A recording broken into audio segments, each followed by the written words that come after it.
Summer வந்தாச்சு. What's your plan for this holiday? எங்க கிட்ட விட்டுருங்க, நாங்க பாத்துக்கிறோம். VGT Holidays. GT Holidays, South India's #1 travel brand. அடகில் இருக்கும் தங்க நகைகளை மீட்டு 10 நிமிடங்களில் பிரைம் கோல்ட் ஹப் மூலம் அதிக விலைக்கு விற்க 7997990028 தொடர்பு கொள்ளவும். இந்துக்களை சீண்டி பார்க்காதீங்க, சாது மிரண்டால் காடு கொள்ளாது அப்படின்லாம் சொல்றாரு. இங்கு நம்ம இந்துக்களுக்கு ஏதேனும் பாதிப்பு ஏற்பட்டிருக்கா என்ன, வழிபாட்டு உரிமையை ஏதேனும் பறிக்கிறாங்களா என்ன, அப்படி ஏதேனும் சிக்கல் இருக்கா என்ன, ஏன் இப்படி பேசுறாரு பவன் கல்யாண்?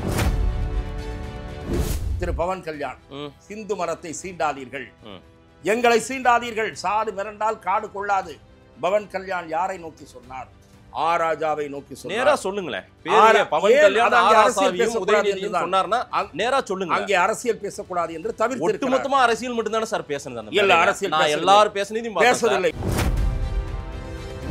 ஆன்மீக அரசியல், கடவுள் அரசியல், சாமி அரசியல் எல்லாம் தமிழ்நாட்டில் எடுபடுமா சார்?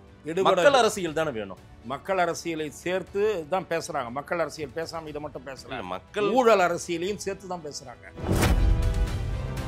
திருமாவளவன் மாதிரி போலி இது கிடையாது. திருமாவளவன் நல்லா சூப்பரா வேஷம் போடுறாரு. உபூதி கொடுத்தா இட்டு வரான், கொஞ்ச நேரம் கழித்து அழிச்சிட்டு வரான். அதுவும் போட்டோ எடுக்கும் போது தான் அழிப்பாரான் சார். திமிரு. கோயில் கும்பாபிஷேக சிதம்பரம் தேர்தலப்ப அது முடியுதா? தலப்பா கட்டுக்கு ஏத்துக்கிட்டு அதை ஏத்துக்கிட்டு இன்னும் காவடி குடம் மட்டும்தான் எடுக்கல திருமாவளவன். நல்லா குடம் எடுத்துட்டு வீதியில வந்தாதான் ஓட்டு கிடைக்கணும். அது கூட போடுவாரு. அதுக்கு விளக்கம் கொடுத்துட்டா சார்? என்ன காலையில இருந்து நான் இரவு வரைக்கும் வச்சிட்டு இருக்கணுமா? அதெல்லாம் கிடையாது. எதுக்கு அழிக்கிறேன்?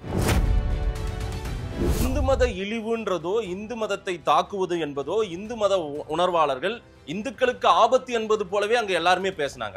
ஒரு ஆபத்தும் இல்லையே. ஆபத்தெல்லாம் இல்ல. வழிபாட்டு உரிமை எங்க சார் சிக்கல்? வழிபாட்டு உரிமையில சிக்கல் எந்த சிக்கலும் இல்ல. வழிபாட்டு உரிமையில சிக்கல் இல்ல சார். ஆனா திமிர்த்தனமா பேச முடியுது. உபூதிட்டு இருந்தா அந்த அர்த்தம், நாமம் போட்டிருந்தா இந்த அர்த்தம்னு. 786 என்ன அல்லாவின் டெலிபோன் நம்பரா? தீக்கா எழுதும் தெரியுமா? மாநாடு நடக்கிற இடங்கள்ல எழுத சொல்லுங்களேன் பார்க்கலாம். அதைதான் பவன் கல்யாண் பேசியிருக்காரு. பிற மதம்னா பயப்படுறான், ஹிந்துன்னா பயப்படல. பயப்பட வேண்டிய நிலையை உருவாக்குங்கள்றான். கடந்து போனோம். நம்ம எல்லாமே சுதந்திரமா நல்லா தானே சார் இருக்கும். ஏதாவது பிரச்சனை உண்டாக்குறாங்க. ஆனா என்னை பத்தி இழிவா பேசுவாங்க. சுதந்திரமா இருக்கும். நான் கோயிலுக்கு போறதை நீ தடுக்க முடியாது. உங்க அப்பா நினைச்சாலும் தடுக்க முடியாது. இந்த ஆட்சியாளர்கள் நினைச்சா தடுக்க முடியுமா? நான் கோயிலுக்கு போறதையோ லட்சக்கணக்கான கிரிவலம் தடுக்கிறேன்னு சொல்லலையே. சுதந்திரம் இருக்கு, சுதந்திரம் இருக்கு. இந்தியால சுதந்திரம் வாங்கி கொடுத்த காந்தி மாதிரி பேசிட்டீங்க. திரு அண்ணாமலை அவர்களுடைய பேச்சுல ஒரு விஷயத்த சொல்றாரு. இனிமேல் பள்ளி குழந்தைகள் ஸ்கூலுக்கு போகும்போதெல்லாம் ருத்ராட்சை அணிஞ்சிட்டு போங்க, திருநீர் வச்சுட்டு போங்க அப்படின்லாம் சொல்றாரு. பாட புத்தகங்கள் எடுத்துட்டு போங்க, அதே போல மாணவர்கள் தவறாம பள்ளிக்கு போங்க, படிக்க போங்க அப்படின்ற ஒரு விஷயத்த தானே நம்ம சொல்லணும். இதெல்லாம் நிச்சயமாக வருகிற தேர்தலில் இதெல்லாம் பிரச்சாரத்துக்கு கொண்டு செல்லப்படும். பாரதிய ஜனதா கொண்டு செல்லும். நான் கேள்விப்பட்டதுல திமுக விசிகாவினுடைய ஹிந்து மதத்தை இழிவுபடுத்தி பேசிய கருத்துக்களை பிரச்சாரத்திற்கு பயன்படுத்த போகிறார்கள். அதன் தமிழர்களுக்கு வணக்கம். பல்வேறு துறைகளில் ஆக சிறந்த ஆளுமைகளை சந்தித்து நாம் நேர்காணல் எடுத்து வருகிறோம். அந்த வகையில் மீண்டும் நம்மோடு இணைந்திருக்கிறார் மூத்த பத்திரிகையாளர் திரு துக்ளக் ரமேஷ் அவர்கள். அவரிடம் கேட்பதற்கு நிறைய இருக்கின்ற வாரங்கள் அவரிடமே கேட்போம். வணக்கம் ரமேஷ் சார். வணக்கம் மாதேஷ், எப்படி இருக்கீங்க? நலம் சார். இந்த முருக பக்தர்கள் மாநாடு மதுரையில் இந்து முன்னணி நடத்திய மாநாடு, பிஜேபி முழுமையாக டேக் ஓவர் பண்ணிக்கிட்டாங்க அந்த மாநாட்டை, அப்படிதான் பார்க்க முடிந்தது.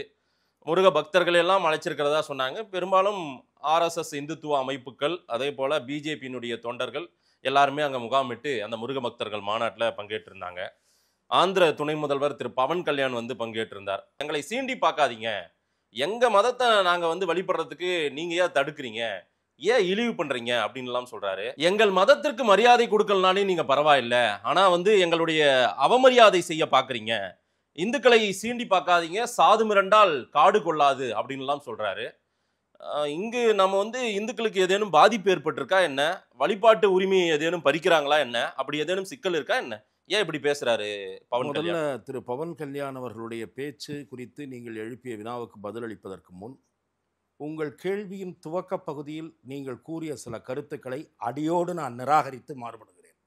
இந்து முன்னணி நடத்திய அந்த முருக பக்தர்கள் மாநாட்டில் தன்னெழுச்சியாக லட்சக்கணக்கான மக்கள் 3 நாட்கள் திரண்டது உங்கள் கண்களுக்கு தெரியவில்லை என்றால் நீங்கள் திமுக கண்ணாடி போட்டுக்கொண்டு அந்த மாநாடை சேகர் பாபுவை போல பார்க்கிறீர்கள் என்று அர்த்தம். அந்த மாநாடு நடந்த நாள் அன்று அல்ல, மாநாட்டுக்கு 2 நாட்களுக்கு முன்பே மதுரை மாவட்டத்தில் உள்ள ஒட்டுமொத்த மக்களும் அந்த மாநாட்டு பந்தலை நோக்கி படையெடுத்தார்கள் என்று நாள்தோறும் தொலைக்காட்சியிலே வந்த செய்திகளை நீங்கள் பார்க்கவில்லை என்றால் கி வீரமணி, சேகர் பாபு என்ற 2 லென்ஸுகள் பொருத்திய கண்ணாடியில் நீங்கள் அந்த மாநாட்டை பார்க்கிறீர்கள் என்பது என்னுடைய முதல் குற்றச்சாட்டு. அந்த மாநாட்டில் பெருவாரியான ஹிந்து எழுச்சி வெளிப்படுகிற வகையில் லட்சக்கணக்கான பொதுமக்கள் அந்த 6 படை வீடு போல அங்கே அமைக்கப்பட்டிருந்த, எப்படி ஹைதராபாத்திலே ராமானுஜர் சிலைக்கு கீழே 108 திவ்யதேசங்களைப் போல வடிவமைக்கப்பட்டிருக்கிறதோ, மிக சிறப்பாக வடிவமைக்கப்பட்டிருக்கிறதோ, அதே போல அறுபடை வீடை நம் கண்முன்னே காட்டுகிற வகையிலே அது அமைந்திருக்கிறது என்று எழுதாத தினசரி பத்திரிகைகள் அல்ல, காட்டாத தொலைக்காட்சி அல்ல, லட்சக்கணக்கான பொதுமக்கள் சாறை சாறையாக வந்து பார்த்தார்கள் என்று எழுதியதை சேகர் பாபு தான் ஜீரணிக்க முடியாமல் 2 நாட்களாக தூக்கமின்றி புரண்டு படுக்கிறார் என்றால் மாதேஷும் அதே பார்வையில் பார்க்கக்கூடாது. ஏனென்றால் நீங்கள் ஒரு ஊடகவியலாளர். அவர்கள் ஆன்மீகத்தில் நம்பிக்கை இல்லாத போலி ஆன்மீகவாதிகள். நீங்கள் ஆன்மீகத்தில் நம்பிக்கை உடையவர் என்று நான் நம்புகிறேன். ஆகவே உங்கள் கேள்வியையே நான் நிராகரிக்கிறேன். முதல் பகுதியை, உங்கள் கேள்வியின் முதல் பகுதி சொன்னீர்கள் அல்லவா, பாஜக ஆக்கிரமித்துக் கொண்டது, அவர்கள் வந்தார்கள், பாஜக தொண்டர்கள் வந்தார்கள், RSS தொண்டர்கள் வந்தார்கள். வந்தவர்கள் அத்தனை பேரும் பாஜக RSS தொண்டர்களா? லட்சக்கணக்கான பொதுமக்கள் என்கிறேன் நான். 3 நாட்களாக அந்த மாநாட்டு பந்தலில் சார் வழிபாட்டுக்கு வருவாங்க. நம்ம ஊர்ல கோயிலுக்கு அதையே நீங்கள் மறைக்க முயற்சித்தீர்கள் சேகர் பாபுவை போல. சேகர் பாபு கருத்து குருடரை போல பேசுகிறார். அவரை போல நீங்கள் பேசக்கூடாது. சேகர் பாபு அவர் நடத்தியதுதான் மாநாடு என்கிறார். யாரை? திமுக நிலைய வித்வான்களை வைத்து கச்சேரி நடத்தினாரே பழனியிலே. அதை போல அல்ல. இங்கே அங்கே வந்து ஆன்மீகத்திலே ஆழ்ந்த பிடிப்புள்ள சாமியார்கள், மடாதிபதிகள் இங்கே எல்லாரும் வந்து உட்கார்ந்தார்கள். முத்தமிழ் முருகன் மாநாட்டுக்கு அங்கே வந்தார்கள். சிகி சிவம் மாதிரி நிலைய வித்வான்களும் வந்தார்கள். அதையும் சேர்த்து சொல்லுங்கள். சிகி சிவத்தை எல்லாம் கணக்கிலேயே எடுத்துக்கொள்ளக்கூடாது. அவர் திராவிட பிரச்சாரம் செய்ய புறப்பட்டிருக்கிறார். ஆன்மீக பிரச்சாரத்திலே துவங்கி பெரியார் பிரச்சாரம் செய்ய வந்திருக்கிறார். எது ஆன்மீகம் எது அரசியல் இறைவன் பார்த்துக்கிட்டு தான் இருக்காரு அப்படின்றார் திரு சேகர் பாபு. ஆமா, எது ஆன்மீகம் எது அரசியல் என்று இறைவன் பார்த்துக் கொண்டிருக்கிறார். சரியான புள்ளிக்கு வந்திருக்கிறார். சனாதனம் என்பது டெங்கு கொசு என்று சொன்ன ராஜா, உதயநிதி போன்ற கருத்து விஷம கருத்து பரப்பியவர்களுக்கு அந்த மாநாடு சம்மட்டேறி பதில் கொடுத்திருக்கிறது. அவர்களுக்குத்தான் நீங்கள் கேட்ட கேள்வி. திரு பவன் கல்யாண், ஹிந்து மரத்தை சீண்டாதீர்கள், எங்களை சீண்டாதீர்கள், சாது மிரண்டால் காடு கொள்ளாது. பவன் கல்யாண் யாரை நோக்கி சொன்னார்? ராஜாவை நோக்கி சொன்னார். சொல்லுங்களேன். அங்கே அரசியல் பேசக்கூடாது என்று தவிர்த்து மொத்தமா அரசியல் மட்டும்தானே சார் பேசுனது. எல்லாரும் பேசவில்லை. அப்படி பேசியிருந்தால் ராஜா பெயரை குறிப்பிட்டிருக்க வேண்டும். பொன்முடி அநாகரீகமாக அந்த பதவிக்கேற்ற வகையிலேயே நடந்து கொள்ளாத பொன்முடி பெயரை அந்த மாநாட்டில் சொல்லி இருக்க வேண்டும். சேகர் பாபுவை தோலுரித்து காட்டியிருக்க வேண்டும். சேகர் பாபு அரசியலே நடக்கலையா? முருகர் பக்தர் மாநாட்டில் அரசியல் பேசவில்லை. இந்து முன்னணி சார்பில் வெளியிட்ட வீடியோவில் பெரியார் அண்ணாவை எல்லாம் விமர்சித்து வீடியோ வெளியிட்டு இருந்தாங்க. ஆமா, அந்த வீடியோ நான் சொல்லுகிறேன். அந்த வீடியோ வந்து நாத்திகவாத பிரச்சாரத்திற்கு பதிலடி தருவதற்காக தயாரிக்கப்பட்ட வீடியோ. இல்ல, நீங்க அரசியல் பேசுறீங்க. ஆனால் இந்து முன்னணியினுடைய தலைவர் திரு காடேஸ்வரா சுப்பிரமணியன் அரசியல் ரீதியாக அல்ல, ஆனால் அரசு மீது ஒரு விமர்சனத்தை முன்வைத்திருக்கிறார். அது ஒன்றுதான் திராவிட முன்னேற்ற கழக விமர்சனம். இந்த அரசு அறநிலையத்துறை கட்டுப்பாட்டில் இருக்கக்கூடிய இந்த கோயில்கள், அந்த கோயில்களுக்கு வரக்கூடிய பணம், இது ஏற்கனவே பொதுவெளியிலே பலர் எழுப்புகிற கேள்வி, குற்றச்சாட்டு. சரி, கோயிலுக்கு வருகிற பணத்தை நீ திருமண மண்டபமும் காலேஜ் கட்டுவதற்கும் எவனும் உண்டியில போடல, கோயில் செலவுக்கு பயன்படுத்தணும். சரி, கோயில் நலிந்த கோயில்களுடைய செலவு கூட பயன்படுத்தலாம். சரி, ஆனா ஒரு விளக்கு பூஜைக்கோ கும்பாபிஷேகத்துக்கோ அல்லது கோயில்ல இருக்கக்கூடிய திருப்பணிக்கோ சிதிலமடைந்த இதை சரி செய்வதற்கோ தேரை சரி செய்வதற்கோ அதுக்குதான் பயன்படுத்தணும். அதுக்குதான் பயன்படுத்தி இவர் விளம்பர வெளிச்சம் தேடுறதுக்கு காலேஜ் கட்டுறாங்க, பஸ் ஸ்டாண்டு, மண்டபம், இதெல்லாம் கேட்கல. கோயில் சம்பந்தப்பட்ட பணத்துக்கு மட்டும்தான் பயன்படுத்தணும். அதை தாண்டி அவர்களுடைய கோஷம் அறநிலையத்துறையே வெளியேறுன்றது. சார், திமுக ஆட்சி வந்த பிறகாக திரு சேகர் பாபு ஒரு டேட்டா கொடுக்கிறார். தெப்ப குளங்கள் எவ்வளவு தெப்ப குளங்கள் உருவாக்கப்பட்டது, அதுதான் நான் சொல்றேன். அறநிலையத்துறை கட்டுப்பாட்டில் இருக்கிற முருகன் கோயில்ல எது திருப்பணி நடந்திருக்கு, இதையெல்லாம் நான் மறுக்கல. முருகன் கோயில்ல இதையெல்லாம் நான் மறுக்கவில்லை. நான் படித்து ஒரு பெரிய டேட்டாவே சொல்றாரு. நான் சொல்றேன், இதெல்லாம் நான் மறுக்கவில்லை. திரு சேகர் பாபு அமைச்சராக பொறுப்பேற்ற பிறகு கோயில் திருப்பணிகள் அல்லது கோயில் சொத்துக்களை மீட்பதில் ஆர்வம் காட்டவில்லை என்று நான் சொல்லவில்லை. அதை செய்திருக்கிறார். இதை நான் என்னுடைய எழுத்தில் பதிவு செய்திருக்கிறேன். ஆனால் வேறொரு பார்வை இருக்கிறது. கோயில் பணத்தை எடுத்து ஏசிக்கு கார் வாங்கக்கூடாது. கோயில் ஏசிக்கும் ஜேசிக்கும் அது அரசாங்கம் தனி செப்பரேட் நிதி கொடுக்கணும். இது ஒரு தனி பார்வை சார். இது பெருவாரியான மக்களின் பார்வை. கோயிலுக்கு நிலம் எழுதி வச்சிருக்கான், நீங்க விட்டா லீஸை ஒழுங்கா வசூல் பண்ணாம இருக்கீங்க, அதெல்லாம் வாடகைக்கு ஏத்தாம இருக்கீங்க. எவ்வளவு காலமா குறைந்த லீஸ்ல இருக்காங்க, குறைந்த வாடகையில் இருக்காங்க, சந்தை மதிப்பை விட மிக குறைவான வாடகைக்கு விட்டுருக்கீங்க. இந்த மாதிரியான முறைகேடுகள்லாம் தடுக்கணும்னு சொல்றோம். இல்ல அலுவலக பணிக்குன்னு பயன்படுத்தணும்ல சார், அந்த பணம் பயன்படுத்துவாங்கல்ல. அலுவலக பணிக்கெல்லாம் பயன்படுத்தக்கூடாது. நீ சம்பளம் தனியா கொடு. சம்பளம் ஜேசி கார் வாங்குறதுக்கு கோயில் பணமா? ஜேசிக்கு கார், நான் சொல்றது கார். பணியாளர்கள் சம்பளம்ன்றது எனக்கு தெரியாது. சரி, அதாவது அவர் கோயில் பணியாளர்களுக்கு என்ன சம்பளம் கொடுக்கறது, எதுலேருந்து கொடுக்கறது. ஆனால் கார் இவங்களுக்கு சரியா இல்லைன்னு வச்சுங்க, ஒரு ஜேசி மாறினா கார் சரியா இல்லை, காரை மாற்றிடணும். யார் பணம்? ஃபைனான்ஸ் டிபார்ட்மெண்ட்லேருந்து அதுக்குன்னு தனி ஒரு இது ஒதுக்குங்க, பொதுத்துறையில் ஒதுக்குங்க, இல்லை இருக்காது ஒதுக்குங்க. ஐஏஎஸ் அதிகாரிகளுக்கு என்ன பண்ணுறீங்களோ அந்த மாதிரி பண்ணிட்டு போங்க. கோயில் பணத்தில் கோயில் வேலையை தவிர திருத்தேர் பராமரிப்பு, திருக்குள பராமரிப்பு, கோயில் புனரமைப்பு, இந்த மாதிரியான இதுக்கு தான் பண்ணணும். இல்ல இதெல்லாம் நடந்திருக்குன்னு சொல்றாரு ஒரு டேட்டா. அதுதான் நான் சொல்றேன். அதெல்லாம் நடந்து மேற்படி நீங்க சொல்ற இதெல்லாம் நடக்குது. அந்த நான் வரவே இருக்கிறேன். சேகர் பாபு நான் எதுவுமே செய்யலன்னு சொல்ல மாட்டேன். ஓகே, சேகர் பாபு அரசியல் ரீதியாக அவருக்கு சொல்ல வேண்டிய நிர்பந்தம் என்ன, இந்த முருகன் பக்தர் மாநாட்டை விமர்சிக்க வேண்டிய நிர்பந்தம் சேகர் பாபு. ஆனால் ஒரு விஷயத்த சேகர் பாபுவை பாராட்டலாம். என்னன்னா, திருமாவளவன் மாதிரி போலி இது கிடையாது. திருமாவளவன் நல்லா சூப்பராக வேஷம் போடுறாரு. உபூதி கொடுத்தா இட்டுக்கு வரான், கொஞ்ச நேரம் கழித்து அழிச்சிட்டு வரான். அதுவும் போட்டோ எடுக்கும்போது தான் அழிப்பாரான் சார். திமிரு. கோயில் கும்பாபிஷேக சிதம்பரம் தேர்தலப்போ அது முடியுதா? தலைப்பாக்கட்டுக்கு ஏற்றுக்கிட்டு அதை ஏற்றுக்கிட்டு இன்னும் காவடி குடம் மட்டும்தான் எடுக்கல திருமாவளவன். நல்லா குடம் எடுத்துட்டு வீதியில் வந்தால் தான் ஓட்டு கிடைக்கணும். அது கூட கொடுத்து அதுக்கு விளக்கம் கொடுத்துட்டா சார். என்ன காலையிலேருந்து நான் இரவு வரைக்கும் வச்சுட்டு இருக்கணுமா? அதெல்லாம் கிடையாது. எதுக்கு அழிக்கிறேன்? 10 நிமிஷத்தில் எதுக்கு அழிக்கிறீங்க? அதுக்குள்ள உங்களுக்கு இது ஆயிடுதா? இது அவருடைய தனி மனித உரிமை. தனி மனித உரிமை இல்ல, உன்னுடைய நாத்திகவாதம் தோலுரிக்கப்படுகிறது அந்த இடத்துல. ஆனால் அதே திருமாவளவன் கும்பாபிஷேக விழாவில் கலந்துக்கிட்டாரு. எப்போ? தேர்தல் நேரத்தில். தேர்தல் முடிஞ்ச உடனே இதெல்லாம் பண்ணுவார், சீன்லாம் போடுவார்.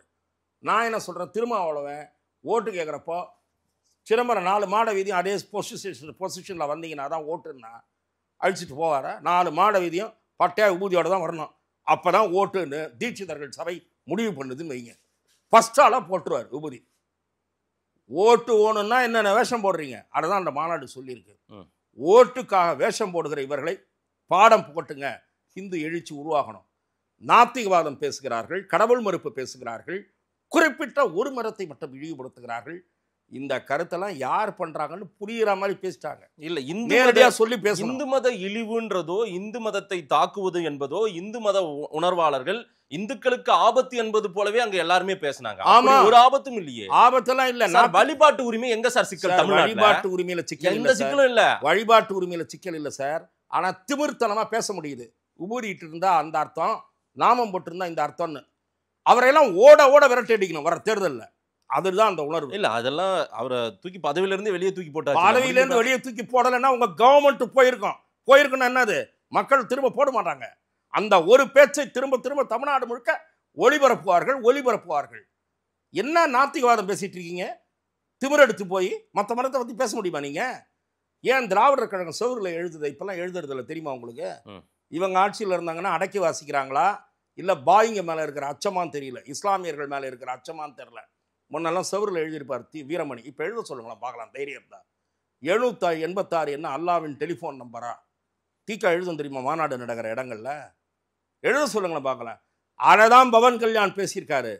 பிற மதம்னா பயப்படுறான், ஹிந்துன்னா பயப்படலை. பயப்பட வேண்டிய நிலையை உருவாக்குங்கள்றான் பவன் கல்யாண். பவன் கல்யாண் பேச்சை நான் முழுமையாக ஆதரிக்கிறேன். தீவிர ஹிந்துத்துவவாதியாக பவன் கல்யாண் பேசியிருப்பதை நான் ஆதரிக்கிறேன். அப்போதுதான் நாத்திகவாதிகளுக்கு அச்சம் பிறக்கும். இனிமேல் பேசினால் விளைவுகளை சந்திக்க வேண்டியிருக்கும் என்ற அச்சம் வர வேண்டும்.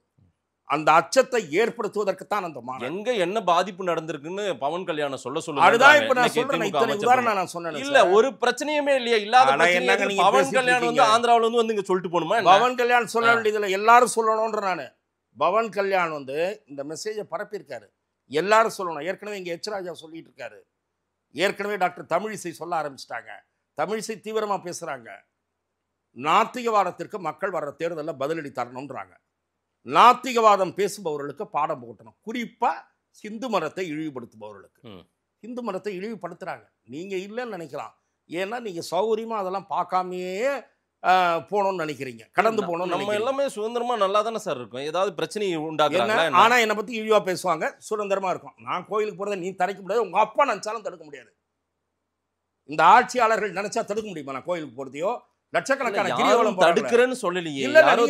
சுதந்திரம் இருக்கு, சுதந்திரம் இருக்குன்னு என்னமோ இந்தியாவில் சுதந்திரம் வாங்கி கொடுத்த காந்தி மாதிரி பேசிட்டு இருக்கீங்க சார். லட்சக்கணக்கான மக்கள் கிரிவலம் போறாங்கல்ல, உங்கள் ஈவேரா தோற்று விட்டார் என்பதற்கு அது ஒரு அடையாளம். உங்கள் ஈவே ராமசாமி நாயக்கர் தோற்றார் என்பதற்கு அடையாளம் லட்சக்கணக்கான மக்கள் கிரிவலம் போவது. அவருடைய பகுத்தறிவு பிரச்சாரம் எடுபடலை.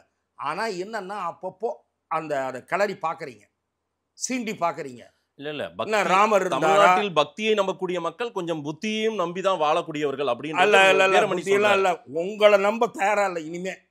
இனிமே இந்த பாதைக்கு வர தயாராயிட்டாங்கன்றதுக்கு தான் லட்சக்கணக்கான மக்கள் போறாங்க. அங்க போனது மட்டும் இல்ல, முருகர் மாநாட்டுக்கு போனது மட்டும் இல்ல. சரி, நான் அவங்க இன்னைக்கு தமிழிசை மிக சரியாக கேட்டிருக்கிறார். பவன் கல்யாணம் கேட்டிருக்காரு, அண்ணாமலையும் கேட்டிருக்காரு. உங்க வீட்டில் இருக்கிறவங்க எல்லாம் கோயிலா போறாங்க, ஹோமம் வளர்க்குறாங்க. நாட்டில் இருக்கிறவங்க பண்ணா அது மூடத்தனம், பகுத்தறிவுக்கு ஒவ்வாத செயல். இந்த வசனம் எல்லாம் பேசுவீங்களா? நான் கேட்குறேன் சார். முருக பக்தர்கள் மாநாடு சார். முருகனை போற்றி புகழ வேண்டிய இடத்துல நீங்க திராவிட எதிர்ப்பையும் திமுக எதிர்ப்பையும் அங்க வசைப்பாடி உட்காந்தீங்கன்னா அதை யாரும் வசைப்பாடவே இல்லை. எல்லாருமே மிக அழகாக நேரடியாக பேசாமல் மறைமுகமாக இந்த நாட்டிலே நாத்திகவாதம் நடைபெறுகிறது, நாத்திகவாத பேச்சுக்கள் இருக்கின்றன. நாத்திகவாதம் எதை பேசுறான்னா, எல்லா கடவுளும் இல்லைன்னு பேசல, இயேசு இல்லைன்னு பேசல, அல்லாஹ் இல்லைன்னு பேசல, ராமர் இல்லை, முருகர் இல்லை, விநாயகர் இல்லை, விநாயகர் வடமாநில கடவுள், இந்த மாதிரியான விஷமத்தனமான பேச்செல்லாம் உட்காந்து பேசிட்டு இருக்கான். விநாயகர் சதுர்த்தி அவன் வீட்டில் கொண்டாடுறான். என்னங்க டபுள் கேம் ஆடுறீங்கன்னு தான் அங்கே இருக்கிறவங்க கேட்குறாங்க, அந்த மாநாட்டில் பேசுகிறவங்க. ஆகவே இந்த குரல் இனி எல்லா இடங்களிலும் அவ்வப்போது எதிரொலிக்கும். இந்த மாதிரியான மாநாடுகளுக்கு தேவை ஏற்பட்டிருக்கிறது. அந்த மாநாடுகளை இந்து முன்னணியோ இந்து மக்கள் கட்சியோ நடத்துவதை தடுக்க முடியாது. ஏனென்றால் கோர்ட்டு கேட்குறான், நீங்கள் நடத்துகிற கூட்டத்துக்கெல்லாம் பர்மிஷன் கொடுப்பீங்க, இதுக்கு உங்களுக்கு 2 வீலர் கணக்கு சொல்லிட்டு போனோமா எஸ்பி கிட்ட, என்னென்ன உத்தரவு போடுறாங்க பாருங்க, டிகால்ட்டி வேலையெல்லாம் சொல்லுவாங்க. அந்த மாதிரி எஸ்பி ஆஃபீஸில் போய் நான் போகிற 2 வீலர்லன்னு வைங்க, என் நம்பர் எழுதி கொடுக்கணுமா, ஆர்சி புக்கை காமிக்கணுமா, என்னென்ன உத்தரவு போடுவீங்க? உங்களுக்கு எங்கே அந்த உத்தரவு போடுற அதிகாரம் இருக்குது? எல்லா மாநாட்டுக்கு இந்த மாதிரி கேட்குறீங்களான்னு கோர்ட்டு போட்டு கிழிச்சான். கிழிச்ச பிறகு தான் இவங்களால் ஒன்றும் பண்ண முடியல. கோர்ட் டைரக்ஷன் சொல்லிட்டான், நீ உனக்கு ஓணுன்னா அதெல்லாம் தெரியுங்கன்னா போய் அங்கே ஒரு ஆஃபீஸ் போட்டுக்கோ, மாநாட்டு திடலில் ஒரு ஆஃபீஸ் போட்டுக்கோ, ஆஃபீஸ் போட்டு அங்கே வாங்கிக்கப்போ, அந்த ஆஃபீஸ் ரூமில் கான்ஸ்ட் போக சொல்லு. இன்னும் உன் ஆஃபீஸுக்கு கொடுத்துட்ருப்பாங்களா அப்படின்னு கோர்ட்டு கேட்டவுடனே தான் இந்த அரசு அமைதியாக இருந்தது. இல்லைன்னா அதை தடுக்கிறதுக்கு என்னென்ன வேலை முயற்சி பண்ணீங்க. நீங்கள் ஆர்டர் போட்டு 15ஆம் தேதி நடத்த வேண்டிய மாநாடை, ஒரு உதாரணத்துக்கு சொல்கிறேன், 25ஆம் தேதிக்கு போகலாம், இல்லை அடுத்த மாதம் 15ஆம் தேதிக்கு போகலாம். ஆனால் நிறுத்த முடியாது. நீங்கள் இஷ்டம் போட்டு சட்டம் போட்டு நிறுத்துறதுக்கு ஒன்றும் சர்வாதிகார அரசு இல்லை. அப்படி தடுக்கப்பட்டிருந்தால் மக்கள் தூக்கி எறிஞ்சிட்டு போயிருப்பான். என்ன பண்ண முடிஞ்சிருக்கும் உங்களால்? 1000 போலீஸ் 2000 போலீஸ் இறக்குவீங்களா சாரசாரியாக போகிற மக்களை தடுக்கிறதுக்கு?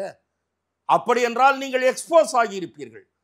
ஆகவே இந்த அரசாங்கத்தின் அத்தனை இடையூறுகளையும் அத்தனை சதிகளையும் நொறுக்கி முறியடித்து விட்டு அந்த மாநாடு நடந்திருக்கிறது, வெற்றிகரமாக நடந்திருக்கிறது. என்ன மாற்றத்தை நிகழ்த்தக்கூடிய மாநாடா இது நடந்திருக்குன்றீங்க? இந்து எழுச்சியை வித்திடக்கூடிய மாநாடாக, இந்து மக்கள் எழுச்சியோடு சிந்திப்பதற்கும் எதிராக நாத்திகத்தை எதிர்கொள்வதற்கும், தேவைப்பட்டால் பாடம் புகட்டுவதற்கும், உரிய வகையில் பாடம் புகட்டுவதற்கும் ஒரு எழுச்சியை ஏற்படுத்த இந்த மாநாடு உதவி இருக்கிறது. சொல்லப்போனால் ஒரு முக்கிய திருப்பமாக அமைந்திருக்கிறது. இந்துக்கள் எப்போதுமே எழுச்சி அடைந்தவர்களாகத்தான் இருப்பார்கள். இல்ல, எழுச்சி அடைந்தவர்களாக இந்துத்துவ சக்திகளால் ஏதேனும் ஒரு பிரச்சனை, விஷம பிரச்சாரத்தை நீங்க கொண்டு போனீங்கன்னா அதை ஏற்றுக்கொள்ளக்கூடிய இடத்துல அவங்க இருக்க மாட்டாங்கல்ல. இல்ல, நீங்கள் திரும்பவும் திசை திருப்புவதற்கு முயற்சிக்கிறீர்கள்.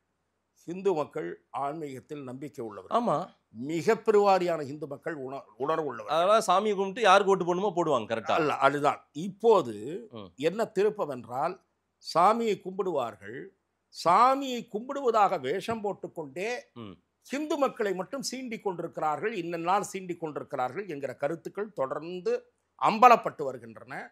அவர்களை கவனித்துக் கொள்வார்கள். இவர்களை எல்லாம் கொஞ்சம் ஞாபகம் வைத்துக் கொள்ள வேண்டும். தேர்தல் வருகிற போது இவர்களை எல்லாம் கொஞ்சம் ஞாபகம். தேர்தல் மாநாடு இது தேர்தல் மாநாடு அல்ல, அந்த சிந்தனை எழுச்சியாக, அதாவது நான் சொல்லுவது சிந்திக்க தெரிந்த மக்களுக்கு ஆன்மீக மண் தான் இது, சரிங்களா? இந்த மண்ணில் இருக்கக்கூடியவங்களுக்கு இதை சொல்ல வேண்டிய கட்டாயம் ஏற்பட்டிருக்கிறது. இது பெரியார் மண், ஈவேரா மண் என்ற புரட்டு வாதத்தை நிராகரித்து இது சாமி மண், ஆன்மீக மண் என்ற வார்த்தையை இன்றைக்கு சொல்ல வேண்டிய கட்டாயம் ஏற்பட்டிருக்கிறது. இதுக்கு முன்னாடி என்ன சொல்லிட்டு இருந்தீங்க? இது ஈவேரா மண், அதுதான் சீமான் சொன்னாரு. ஈவேராவே ஒரு மண்ணு, நீ ஈவேரா மண்ணுன்றியான்னாரு. ஏன்னா ஏன் சொல்ல முடிகிறது என்றால் அந்த அளவு ஆன்மீக எழுச்சி ஏற்பட்டிருக்கிறது. சீமான முருகன் எங்கள் கடவுள்றாரு. சீமான் இது அரசு. ஆனாலும் ஆர்எஸ்எஸ் பிஜேபி கொண்டாடின மாநாட்டை வந்து அவர் ஆதரிக்கல. நான் சொல்லுவது இந்து எழுச்சி உருவாகி இருப்பதை இவர்கள் உணர்ந்திருக்கிறார்கள். அண்ணா திராவிட முன்னேற்ற கழகம் இந்த மாநாட்டை ஆதரித்திருப்பதை நான் வரவேற்கிறேன் வெளிப்படையாக. ஏன்னா அதுதான் செல்வி ஜெயலலிதா காட்டிய வழி. செல்வி ஜெயலலிதா காட்டிய வழி என்னன்னா, கிறிஸ்துமஸுக்கு வாழ்த்து சொல்லுவார், கிறிஸ்துமஸ் கேக் வெட்டுவார். ரம்ஜானுக்கு வாழ்த்து சொல்லுவார், இஃப்தார் விருந்தளிப்பார். அதே போல விநாயகர் சதுர்த்திக்கு வாழ்த்து சொல்லுகிற தெம்பும் தைரியமும், சரஸ்வதி பூஜைக்கு வாழ்த்து சொல்லுகிற நான் திராவிட இயக்க தலைவிதான், சரஸ்வதி பூஜைக்கு வாழ்த்துக்கள் மக்களுக்கு, தீபாவளிக்கு வாழ்த்துக்கள் சொன்ன தலைவி, துணிச்சல் உள்ள தலைவி செல்வி ஜெயலலிதா. டாக்டர் தமிழிசை மிக நேரடியான சவாலான கேள்வியை கேட்டிருக்கிறார். ரம்ஜானுக்கு வாழ்த்து சொல்லுகிற முதலமைச்சரே, எங்கே தீபாவளிக்கு வாழ்த்து, எங்கே விநாயகர் சதுர்த்திக்கு வாழ்த்து?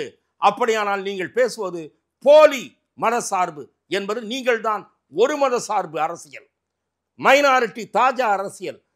டாக்டர் தமிழிசையின் கேள்விக்கு நேர்மையான நாணயமான பதிலை திராவிட முன்னேற்ற கழகத்திடமிருந்து நான் எதிர்பார்க்கிறேன். சார், தமிழ்நாட்டில் இந்து கன்சாலிடேஷன் ஒன்னு பண்ணுவதற்கான முயற்சின்னு சொல்றாங்க. நான் கேட்ட கேள்வி பிஜேபி கன்சாலிடேஷன் நீங்கள் தமிழிசை கேள்விக்கு நீங்க பதில் அதுதான் சொல்றேன் சார். தமிழிசை கேள்விக்கு பதில் சொல்லுங்க. எனக்கும் சேர்த்துதான் நீங்கள் முதலமைச்சர், எனக்கு தீபாவளி வாழ்த்து நீங்க சொல்லலன்னா தீபாவளி கொண்டாட முடியாம போயிருமா? அதனால தீபாவளி நின்னு போயிடுமா என்ன? இல்ல, அதனால்தான்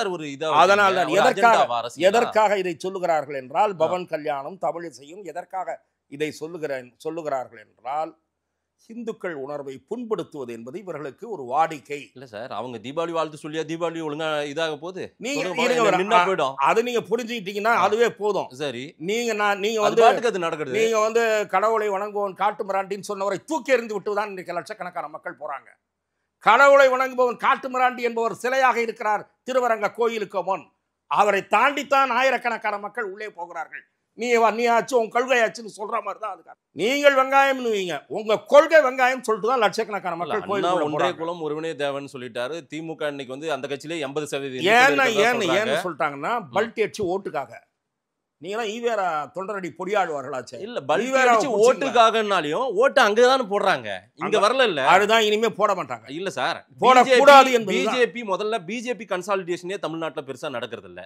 அதுக்கப்புறம் தான் இந்து கன்சாலிடேஷன். உங்களை நம்பி எல்லாரும் சேரணும். நான் சொல்றது என்னன்னா, நீங்க இந்த மாநாட்டினுடைய எதை கேட்டீங்க, பர்பஸ் கேட்டீங்க. அதுதான் பர்பஸ். என்னன்னா, ஒரு குறிப்பிட்ட மதத்தை இழிவுபடுத்துவது அது இனிமேல் செய்ய முடியாது. ஒரு குறிப்பிட்ட மதத்தினர் வழங்குகிற கடவுள்கள் பற்றி, அவர்களுடைய புராணங்கள் பற்றி கேலி பேசுவது அதை இனிமேல் செய்ய முடியாது. செய்தால் இவர்களை எல்லாம் அடையாளம் கண்டுகொள்ளுங்கள் என்று சொல்லுவதற்குத்தான் இந்த செய்தி தான் முக்கியமானது. அதற்கு சரியான ஆயுதமாக திருப்பரங்குன்ற மலையை சிக்கந்தர் மலை என்று திசை திருப்புகிற போலியான பிரச்சாரத்தை அது ஒரு ஆயுதமாக கிடைச்சது. அது ஆயுதமாக கிடைச்ச உடனே இதை வச்சுதான் இவனுங்களை அடிக்கணும் அப்படின்னு எடுத்தாங்க இந்த இஷ்யூவை கையில். சிக்கந்தர் மலைன்றான் திருப்பரங்குன்ற மலையை போய் இந்த மாதிரி தான் விட்டா நாளைக்கு ஒவ்வொன்றும் சொல்லுவான் அப்படின்றதுக்கு பதிலடி தருவதற்குத்தான் அந்த மாநாடு. முத்தமிழ் முருகன் மாநாடு அரசாங்கம் நடத்தினது இந்த வருஷம் தொடக்கத்திலேயே. இந்த முருக பக்தர்கள் மாநாடு இந்து முன்னணி பிஜேபி நடத்தி இருக்கிறது. என்ன வித்தியாசம் சார் இது ரெண்டுக்கும்? அது நடத்தியது அரசாங்கம் அப்போது எழுந்த சனாதன தர்மம் குறித்த சர்ச்சை, அதே போல திராவிட முன்னேற்ற கழகத்திற்கு எதிராக சொல்லப்பட்ட விமர்சனங்கள், அதை திசை திருப்புவதற்கு நடந்த மாநாடு. சார், அது பெரிய அளவுக்கான ஒரு ஸ்பேஸ் எடுத்து அதெல்லாம் கிடையாது. உச்சநீதிமன்றத்திலிருந்து தொடங்கி வெவ்வேறு மாநிலங்களில் கேஸை சந்திக்க வேண்டிய நிலைமை துணை முதலமைச்சருக்கு ஏற்பட்டது. ஆராஜா போகிற இடங்களில் கருப்பு கொடி காட்டப்படும் என்று அறிவிக்கப்பட்டது. அதற்காக திசை திருப்புவதற்காக நாங்கள் பழனியிலே கூட்டுறோம் என்று சொல்லி நடத்தினீர்கள். அது எழுச்சியே இல்லாமல் 5000 பேருக்குள்ள நடந்த ஒரு 2000 3000 பேர், அதிகபட்சம் 5000 இருக்கலாம் என்று பத்திரிகைகள் தான் எழுதுனாங்க. எங்க ரிப்போர்ட்டர் ஆதினமார்கள் எல்லாம் போனாங்க, அவங்க கிட்ட எல்லாம் போனாங்க. நான் எங்க ரிப்போர்ட்டர் போனேன், நான் எங்க ரிப்போர்ட்டரை நம்புறேன். 5000 பேர் கூட இருக்காது அதிகபட்சம். அவ்வளவுதான் எழுதுவீங்க சார். இல்ல இல்ல, நீங்க சொல்லுவீங்க, நீங்க திமுக. நான் தான் சொன்னேன், சேகர் பாபு கண்ணாடி போட்டுட்டு தான் உங்களுக்கு இந்த மாநாடு வந்து பிஜேபி தொண்டர்கள்னு சொன்னீங்க. 3 நாள் பொதுமக்கள் போனது உங்களுக்கு தெரியல. பொதுமக்கள் போனாங்க, பொதுமக்கள் போனாங்க. ஏதோ கம்மியா சொல்றீங்க. சாரையாக போனார்கள், அப்படி சொல்லணும். சாரையாக போனார்கள். பத்திரிகையில் அப்படி எழுதியிருக்கான். நீங்க அதெல்லாம் படிக்கிறது இல்லை. படிக்க மாட்டீங்கன்னா, ஏன் படிக்க மாட்டீங்கன்னா, உங்களுக்கு சௌரியமான செய்தி தேவை. முரசொலி வரவே வராது. அல்லன்னா நீங்க என்ன பண்ணியிருப்பீங்க, இந்த மாதிரி ஒரு மாநாடே நடக்கலன்னு சொல்லியிருப்பீங்க. முரசொலியை தவிர எல்லா பத்திரிகையும் எழுதுனதுனால இந்த மாநாட்டை உங்களாலும் கடந்து போக முடியவில்லை. சேகர் பாபு பழனியில் நடத்தின மாநாடு நிலைவேத்கான்களை வைத்து இந்த ஆட்சி மாதிரி இல்லைன்னு சொல்வதற்காக நடத்தப்பட்ட மாநாடு. இது ஆன்மீக எழுச்சியோடு நடத்தப்பட்ட மாநாடு. ரைட். முருகர் எங்க பக்கம் தான் இருக்காரு. முருகனுக்கு பெருமை சேர்க்கும் விதமாக திமுக ஆட்சி மட்டும் தான் நடந்துட்டு இருக்கு. முருகனே சிஎம் பக்கம் தான் இருக்காருன்ற அளவுக்கு நேற்றுக்கு சேகர் பாபு பேசியிருக்காரு. இது வந்து முழுக்க முழுக்க ஒரு அரசியல் மாநாடு தான் அங்க நடந்திருக்குது. இந்த அரசியல் மாநாட்டை மக்களும் நம்ப மாட்டாங்க, இறைவனும் நம்ப மாட்டாரு. லட்சக்கணக்கான மக்கள் வந்திருப்பதே சேகர் பாபுக்கு கொடுக்கப்பட்டிருக்கக்கூடிய பதில். ஆகவே இவர் முருகனே எங்கள் பக்கம் தான் இருக்கலாம், நானே காவல் எடுக்கிறேன், ஒரு இதெல்லாம் ஜோசார் முன்னாடியே எழுதிட்டார். இப்போ இல்லை, இதெல்லாம் முருகர் மாநாடு, இந்த இவர் பொன்முடியினுடைய ஆணவ பேச்சு, இதுக்கெல்லாம் ஒரு 25 வருஷம் முன்னாடி எழுதினார். ஒரு 20 வருஷம் முன்னாடி. திராவிட முன்னேற்ற கழகம் ஓட்டுக்காக என்ன விஷயம்னா போடுவோம். நீங்கள் வந்து ஓட்டு நல்லா காவடி எடுத்துகிட்டு வந்தால் ஓட்டு போடுவாங்க, அளவு குத்திட்டு வந்தால் ஓட்டு போடுவாங்கன்னா அதுவும் பண்ணிவிடுவாங்க. அடுத்த தேர்தலில் எல்லாம் திமுக சார்பாக வேட்பாளர்களால் நிற்கிறவங்கலாம் பட்டப்பட்டையாக ஊதி அடிச்சுட்டு வந்து, நாங்கள்லாம் முருகன் மேலே தீராத நம்பிக்கை வைத்திருப்பவர்கள், அழகு குத்திட்டு வந்தாதான் ஓட்டுன்னு ஒரு பகுதியில் சொல்கிறான்னு வச்சுங்க, அழகு குத்திட்டு கிளம்பிடுவாங்க ஓட்டு கேட்க. அப்புறம் பார்த்துக்கலாம், ட்ரீட்மெண்ட் எடுத்து ஊதி வச்சுக்கலாம். நம்பிக்கை இல்லாமலாவது அதை செய்வார்கள். ஓட்டுக்காக என்ன விஷயம் வேண்டுமானாலும் போடுவார்கள். ஆகவே முருகனே முதலமைச்சருக்கு பக்கத்தில் இருக்காருன்னு சொல்லலாம். முதலமைச்சருக்கு அதாவது அவர் பெருமை சேர்ப்பதாக நினைத்து கொண்டு அவர் சொல்லிக் கொண்டிருக்கிறார். முதலமைச்சருக்கு இதுவரை அவர் தன்னுடைய இறை நம்பிக்கையை வெளிப்படையாக வெளிப்படுத்தியதே இல்லை.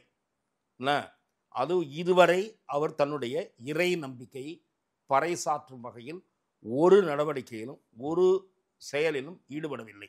வெளிப்படையாக தன்னால் அரசாங்க ரீதியாக ஈடுபட வேண்டியது கட்டாயம். அவர் தான் கையெழுத்து போடுறார். கும்பாபிஷேகத்துக்கெல்லாம் நிதி ஒதுக்கிறதுக்கு அவர் தான் கையெழுத்து போடுறார், உத்தரவு போடுறாரு. ஆனால் அவருக்கு இறை நம்பிக்கை இருக்கிறதா கேள்விக்குறி. அவருடைய இல்லத்தரசிக்கு இருக்கிறது, அவர்களுக்கு இருக்கிறது. அவருக்கு ஆழ்ந்த பிடிப்பு இருக்கிறது. சமய நம்பிக்கையில் ஆழ்ந்த நம்பிக்கை உள்ள பிடிப்பு இருக்கிறது. ஆகவே இறைவன் அவருக்கு பக்கத்துணையாக இருப்பார் என்று வேண்டுமானால் சொல்லலாமே தவிர, இந்த இவரு நாங்கள் பழனியில் நடத்தினது தான் மாநாடு, அதனால் இருப்பார் என்று சொல்வது காதிலே பூ சுற்றுகிற வேலை. திரு அண்ணாமலை அவர்களுடைய பேச்சில் ஒரு விஷயத்த சொல்கிறாரு. இனிமேல் பள்ளி குழந்தைகள் ஸ்கூலுக்கு போகும்போதெல்லாம் வந்து ருத்ராட்சை அணிஞ்சிட்டு போங்க, திருநீர் வச்சுட்டு போங்க அப்படின்லாம் சொல்கிறாரு. பாட புத்தகங்கள் எடுத்துகிட்டு போங்க, அதே போல் மாணவர்கள் தவறாமல் பள்ளிக்கு போங்க, படிக்க போங்க அப்படின்ற ஒரு விஷயத்த தானே நம்ம சொல்லணும். அதெல்லாம் செய்து கொண்டிருக்கிறார்கள். இருங்க, அதெல்லாம் செய்து கொண்டிருக்கிறார்கள். இங்கே இருக்கக்கூடிய சில பள்ளிகள், தமிழ்நாட்டில் தான் இது நடக்கும். ஊதி அணிஞ்சிட்டு வரக்கூடாது, மத அடையாளங்கள் இருக்கக்கூடாது. ஏன் சொல்றீங்க? இஜாப் பிரச்சனை வரும்போது வேண்டாம், அதுக்கு மட்டும் உங்களுக்கு கொந்தளிச்சிங்கல்ல. நான் சொல்லுவது இல்லை, தமிழ்நாட்டில் அப்படி திருநீர் அழைச்சு வா, ருத்ராட்சியை கைட்டிட்டு வா அப்படின்னு எங்கேயும் சொல்றது இல்ல. இல்ல இருக்கு சார், இதெல்லாம் ஒரு பதட்டமாக்குற ஒரு இல்ல நான் சொல்றேன். இல்ல நான் சொல்வது, அந்த அறிவுரையில் உங்களுக்கு என்ன சிரமம்?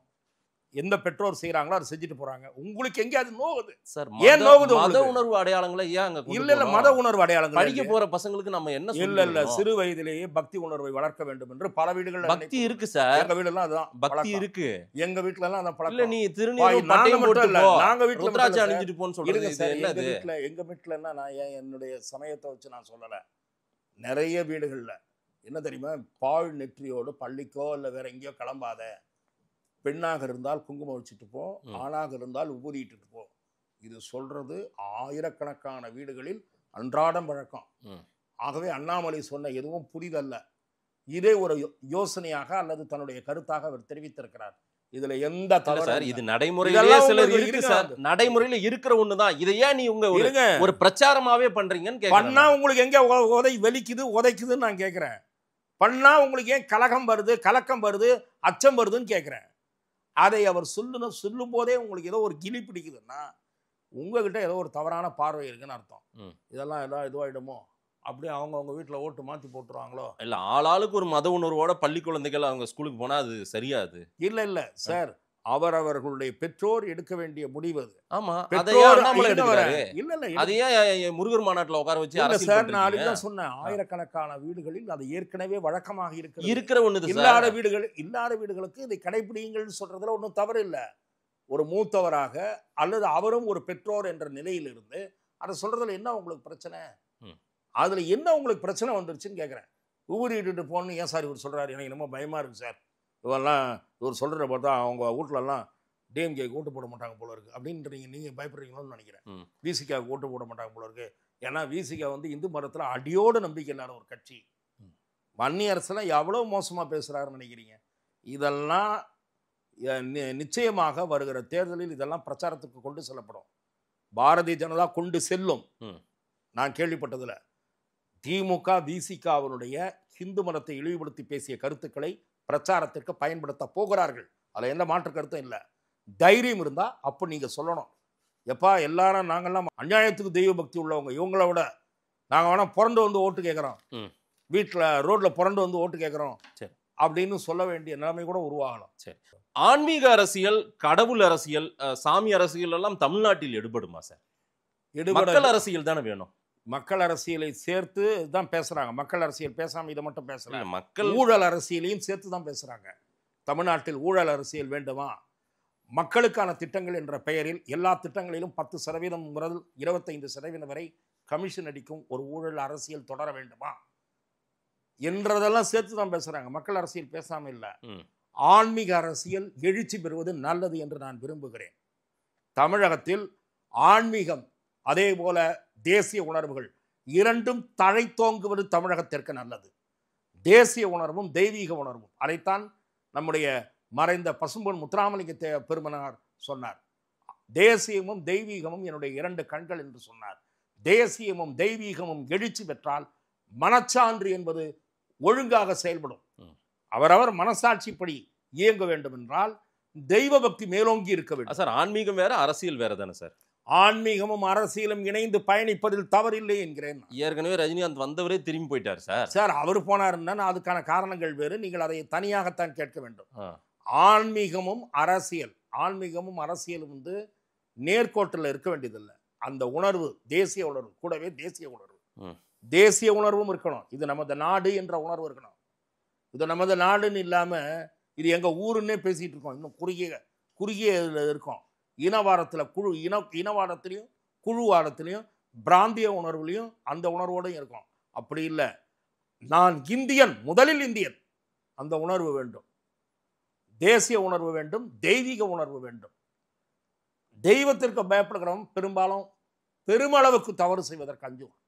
ஆகவே தேசியமும் தெய்வீகமும் கலந்த அரசியல் தமிழகத்தில் எழுச்சி பெறுவது நல்லது என்பது என்னுடைய பார்வை. மக்கள் இதை நம்புறாங்களான்னு பார்ப்போம். நேரில் நேரம் கொடுத்து பேசும் நன்றி. மக்கள் நம்புவார்கள், நிச்சயமாக நம்புவார்கள். அதற்கான பிரச்சாரம் முன்னெடுக்கப்படும். நன்றி சார். வாய்ப்புக்கு நன்றி.